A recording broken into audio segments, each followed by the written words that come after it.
Almost €500 million were invested in the construction of the tram system in Barcelona, Spain.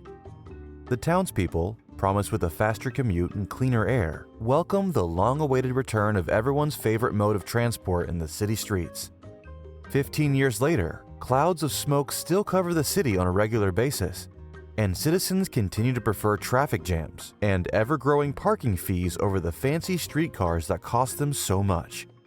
How come we once again let politicians fool us? And how do we fix this? Let's find out. The world was just one big motorist club in the 60s.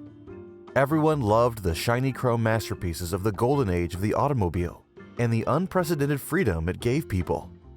Later, it turned out there wouldn't be enough freedom for everyone, at least in cities, and humanity had to deal with the fact that the only solution to the increasing amount of traffic was public transportation. No one likes buses. After all, they are really just slow cars that substitute the pleasure of driving with being forced to share a seat with a stranger. Trams, on the other hand, being seemingly just bigger buses with iron wheels, have a unique charm that makes everybody adore them.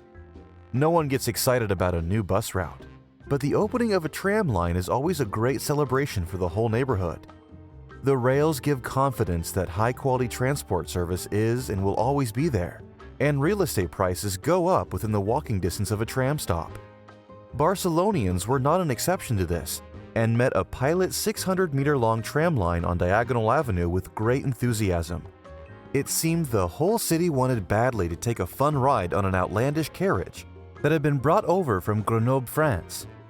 Today, very few people remember the curious appearance of a typical 90s streetcar on the streets that have only gained trams in 2004. And everyone still wants to move to the suburbs, away from contaminated air and noise.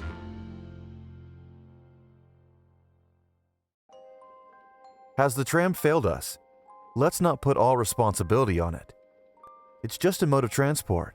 It is designed to move things, and if you build it to solve a problem, it will be more than happy to just take that problem somewhere else. So it happened with the pollution. The tram still needs energy to move. It needs electricity. And if this electricity comes from burning coal or natural gas or anything else, then advertising the tram as a new age eco-friendly transport is a blatant lie. Cars and buses burn fuel and emit exhaust right here, right now, under windows of posh city center apartments. And the tram needs a power plant to do the same thing in some distant and most likely dirty and poor neighborhood. That's not a solution to the problem. That's just moving it away from our eyes. But since we live on the same planet and breathe the same air, we can't ignore this wonderful turquoise stream of high alkaline water with dissolved calcium salt that Barcelona's combined cycle thermoelectric plant is pouring into the Besós River, just a few meters before it flows into the Mediterranean Sea. The plant also emits clouds of nitrogen oxide that the breeze blows over the city. So until electric companies start investing in clean and renewable energy sources, all this tram's eco-friendliness is just an illusion that disappears as it approaches its final stop in the sad industrial outskirts.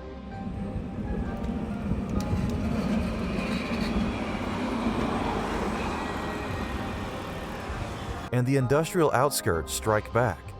Broken windows, fights with ticket inspectors, and even attacks on drivers are not uncommon in these mass housing neighborhoods of Badalona, a town northeast of Barcelona. The simplicity and accessibility of the tram turns against itself and becomes more vulnerable to the hostile environment than fenced and heavy metro trains. Needless to say, with the absence of turnstiles and no one validating tickets, people take advantage of the system founded on the belief in the integrity of its citizens.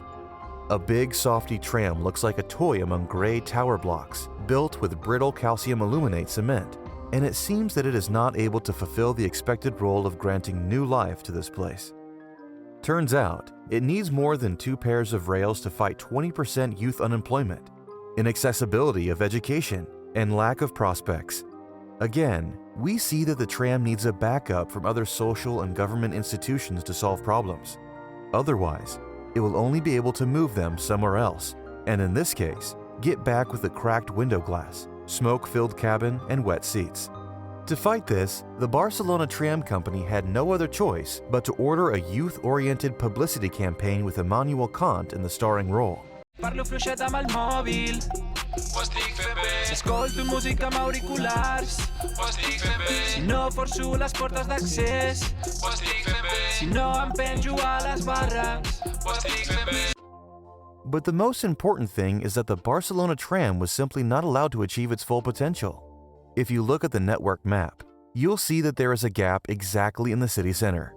The place with the largest concentration of people, where a fast and roomy tram would be needed most, is exactly the area that does not have it.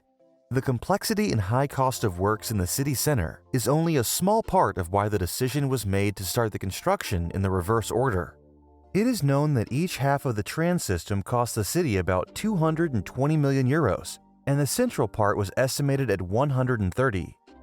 The possibility existed to reallocate some funds from building a line to neighborhoods that do not pay for tickets, to having a shorter but connected system that serves the city center, which needs it and would appreciate it. But for politicians and decision makers, it was more beneficial to bring the tram to the new neighborhoods and win more new voters than waste funds on city center residents, who were already favorably disposed to the then ruling party. This focus on solving electoral problems instead of transport problems is clearly identifiable in many places, such as this section that passes along the city's main park. It could do a lot more good if it were located 1 or 2 blocks deeper into a built-up area versus by the fence.